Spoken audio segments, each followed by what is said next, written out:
No. For some reason, people thought there was going to be a season 2 of WandaVision. I don't know why. I mean, I already knew that any follow-up was going to be in a movie. I held on to hope a little bit. That's what you get. So wait, Asian, did you actually enjoy season 1? Tell me. I loved it. Okay, and especially the plot twist at the end. Don't say season 1. Just say the connecting. I wasn't connecting at the end. I was like, I didn't expect this. I was like, oh, this is all in her head, and then like to have that surprise villain Agatha. I didn't know she was a threat. I was like, this is just amazing. And then it was me. I thought it was going to be another season. Don't judge me. And I thought a season 2 would come after like a movie would be involved, and then they'll expand the storylines more. Like the Multiverse of Madness. Yeah, you know, that's what I was hoping they was going to go that route. I definitely wasn't expecting a season 2 right after the season 1 ended, but I was definitely thinking in my head that it was going to be a movie, then another season, another movie, and another season to like progress the storyline. That's what I was thinking in my madness. But yeah. Yeah, what you got? I was on the other, side of the fence, because you know how this storyline technically like pulled from the House of M, comic book storyline. That's literally my favorite like Marvel Comics storyline of all time. And I was so excited about this, and then to see them like just change so much stuff, because honestly, I thought that this was going to be their way to bring the X-Men in, because you know how in the House of M, Wanda, when she does her, her thing, she literally takes all of the mutants' powers away. And I was thinking at the end, like how like that hex that she had, like when it was expanded, I thought it was going to end up expanding over the whole planet, and then that was going to create, mutants and everything. That's what I was thinking. So I know that, you shouldn't necessarily go into something with a whole lot of expectations and whatnot, but I'm sorry, that's just what I was thinking. And then for them to bring in the Fox Quicksilver and everything, I was like, yeah, they're definitely doing that. They're definitely doing it. And then for them to say this man's not him, that made me so mad. Yeah. Yo, I ain't gonna lie. That was one of the greatest holy shit moments. And I think what pisses everybody off about WandaVision is when everything gets really, really good and you have your oh shit moment, the episode is over and it's like, please stand by. It's like, fuck you, I don't want to stand by. I don't know. To me personally, it's something about an emotionally unstable, mentally unstable white woman with reality-breaking powers holding an entire town captive because her battery-operated boyfriend is nowhere to be found. Just doesn't sit right. That sounds a little too realistic, right? Sounds a little too realistic. I know one thing though. The one question I have is, when is White Vision showing back up? Yes, I need to. Because I love the fact that they just had a battle of the minds. Fine. Yep. I was not expecting that. An epic battle between White Vision and Vision.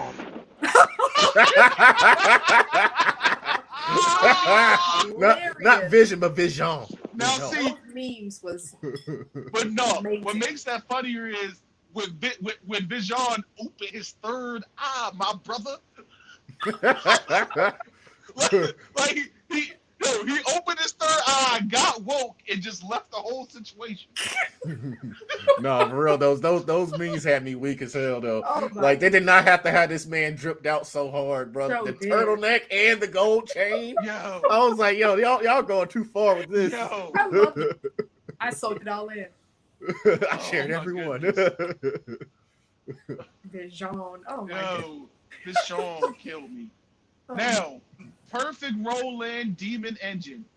The Multiverse of Madness is going to be 2 hours and 28 minutes. That's it. So empty your bladders and take it easy on the soda.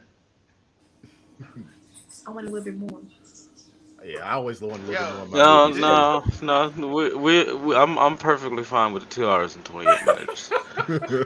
Zack Snyder's Justice League wore me out. I all right, couldn't but do it. see, you did it. You did the Snyder cut in one sitting. That's why they literally break it up for you in the 4 hour parts. I loved it. They let you know ahead of time. Hey, you want to take a break? I'm definitely excited for Like, this you still movie. awake? Yeah, me too. There's so much riding on this right now. There's Mhm. so many theories. We know for a fact we heard Patrick Stewart's voice. We ain't Yeah, stupid. and it's been confirmed too. It's been Professor confirmed that X. that was definitely him. I forget. My only question is, because it looks like there's an Iron Man there, is that Iron Man Tom Cruise? That's what I heard too. I think they said what's it Because called? Superior Iron Man or something that's supposed to be. I might be yeah, wrong. I might be Superior wrong. No, Iron that's Man. right. Okay. That sounds right. Oh yeah, It could be.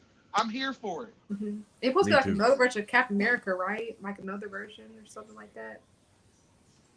Well, no, Captain America never sat on the Illuminati. Oh, He's too Okay, true. yeah. Yeah, Captain America does not. He can't keep a secret. He can't.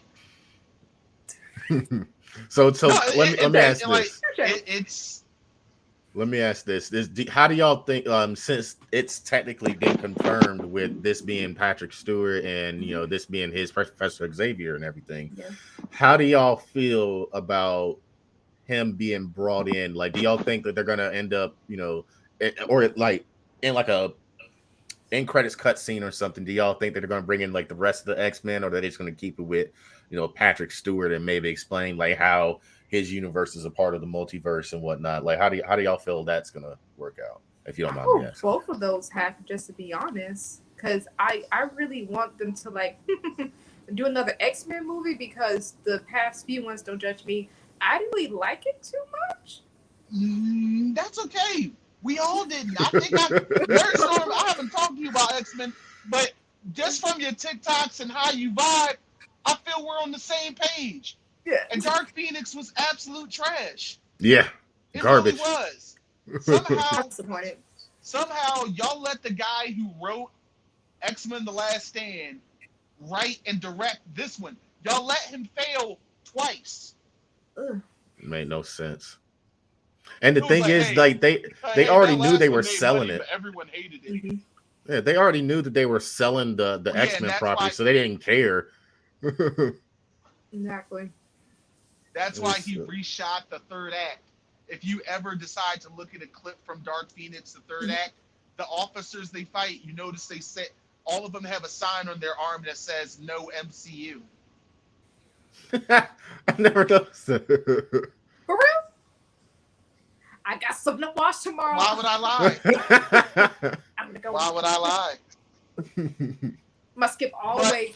But plowing ahead, Demon Engine. I do believe we're almost at the finish mark. Ooh, Misha Collins, if you were a fan of Supernatural, he played Castiel, the Angel. He is going to be in the HBO Max series of Gotham Knights as Two-Face. This kind of completes the supernatural trinity of what everyone's doing, and I look forward to it. Me too. This is the first time I heard of Gotham Knights, actually. Huh. That's because HBO Max is gonna dive like nose deep into as many DC properties as they can, and Gotham Knights is also going to be a video game coming out. That's probably going to get delayed to 2023 as well. The storyline, Batman is dead allegedly. I got to put him up there. He's allegedly dead, and everything is passed down to Damian, Tim Drake, Batgirl, and Nightwing. Okay. Nice. So it looks like 2 out of 3 of the Supernatural trio is doing fine. because Yeah. Dean is going to be on The Boys season 3, Ooh. and Sam was in the horrible remake of Walker, Texas Ranger, something that no one should have agreed to. I never even wasted my time with I that. mean, first off, I tried. I did 20 minutes. I gave up. Not giving up. You tried. I made it through Yeah, the opening credits. I said, look, the second he didn't even throw a roundhouse kick, I was like, you know what? I'm good. I don't need this. Why'd y'all even call it Walker? I don't care. There's not even a Chuck Norris joke in here. Come on, man. Dang. One of our last two pieces, Demon Engine. Now, just in case if you haven't seen it yet, Oh my goodness. it's kind of ghastly. This is difficult to look at, and I want you to speed past this part, because goddamn, this. Comfortable. This is actually the Joker in Matt Reeves' Batman. Now, You can I take like it it. down, Demon. Oh, that's terrifying. You can take it down if you want to, Demon. I like it. Now, Honestly, I like it. on YouTube, I like it, but I have an issue. On YouTube, Matt Reeves has uploaded a deleted scene from the Batman. That's a 5-minute scene with Batman and the Joker inside Arkham. It is a very chilling scene, and I'm glad it was cut. But I had to at least show what he looked like, because I was like, okay, this is definitely a depraved look, and you do look like you maybe took a bath in acid. So okay. That's intense. That is I intense. I like it. Honestly, I like it because I saw the Batman. I think I want to say like last week sometime with my wife, and it was really good. And like you said, I am glad that they cut it out, because it didn't necessarily need to be in the movie, because he would have ended up overshadowing the Riddler. Even with that 5-minute scene, he would have completely overshadowed him. But the thing is, I don't feel like it to me, it doesn't look bad. It looks fitting based off of like some of the recent iterations of the Joker that we've gotten, like the one where he literally, cut his whole face off and sewn it back on. Like that's what it reminds me of. That's literally what it reminds me of. But I don't know. I like it. I'm looking forward to seeing him like full on play the Joker instead of just like a little scene. So I'm looking forward to it. I'm looking forward to it. I like the scene. I also like the actor. My only qualm is, can we pick someone else? I mean, there's a whole bunch of other demented folks in Batman's rogues gallery, and to be perfectly honest, in the scene that he's only been Batman for 2 years, I don't see that Batman catching the Joker. So I don't know. On top of that, there's Batman fatigue and there's Joker fatigue, and I'm not sure if he can. I like Matt Reeves as a creator and writer. I'm not sure if he can do this twice. He pulled it off pretty great with Batman. I'm not sure if he could pull this off with the Joker in a full-fledged movie. I say pick another rogue. There's plenty in the rogues gallery. Plenty. But have you seen it, Asia? I've seen it. I liked it. I felt that it was long, painfully long, because I have a short attention span. So sometimes when those moments hit, I was like, la la la la la. But other than that, I did like the storyline. It made sense to me. And then with the atmosphere and the environment, I get the slowness, so I appreciated it. But it's hard for me to focus. And then you do have a point about picking somebody else besides the Joker, but the Joker's so popular. Yeah, but it's one of those things where it's just like, I need you to take a risk and do something different. I need someone willing to take that shot because there's so many other villains. I do want to see Mr. I Freeze mean, again. I haven't seen Mr. Freeze since like what the 90s Batman. That trash But Batman. could Mr. Freeze actually work? I'm gonna Could try him Mr. again. Freeze actually work in this world though? It's not. He would have to be. Yeah. Yeah, I don't see him in this world. Now, Maybe somebody like there's plenty of Calendar others. Man or somebody along those lines. Hey, I can Or see what's that. You know what? Calendar What's the Man is guy- a pathetic villain, and he does not deserve his own. Yeah. You didn't have to shoot me down like that, bro. I mean, bang bang. I mean, I have to agree with Demon there.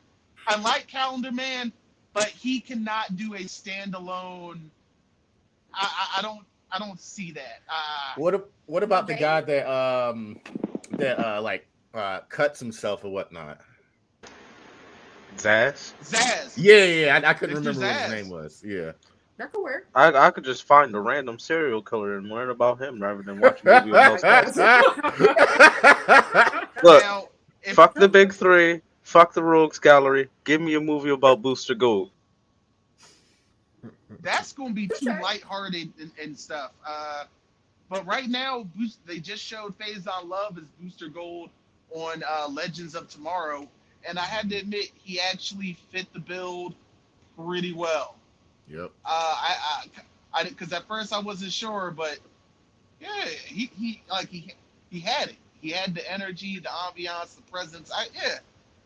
But right now, I don't think Matt Reeves can do a Booster Gold movie. Someone else. But my thing, yeah, I'm gonna stand by that. Now, last piece. Now on Paramount Plus, the Halo series came out, and in the first episode, they decided to do this. Demon. Hey, Zaddy. This this is the Master Chief. Wait, they Pablo. showed his face? Yes, this is Pablo Schreiber. If you watched Orange is the New Black, that is Porn Stash. I hated him in Orange is the New Black, but some point course. in fucking American Gods, he became Zaddy, and it's just been like that. In American Gods, he was a shit talking leprechaun, and now he's Master Chief. Now, I don't have a problem with his appearance or his performance. Here's where I have to call bullshit. So, pardon me. The showrunners, they already said they were going to show what he looks like, because they said it was pivotal to the role. But the way they did this in the very first episode tells me an entirely different story. They were being very dishonest and full of shit. Because the scene literally could have gone with him keeping his helmet on. But afterwards, I ended up watching a South by Southwest panel with the cast of the show. And they did this mainly because Pablo Schreiber is an attractive man. They wanted to sell him. Now, on the other side of the coin, let's take the Mandalorian. Pedro Pascal is an attractive looking man. But for the sake of the story, you didn't see his face until the last episode of the first season. And it was called and that's how you build suspense for something. Yep. This is like being warmed up having to have sex with someone you really want to have sex with, only for the session to last a minute and a half.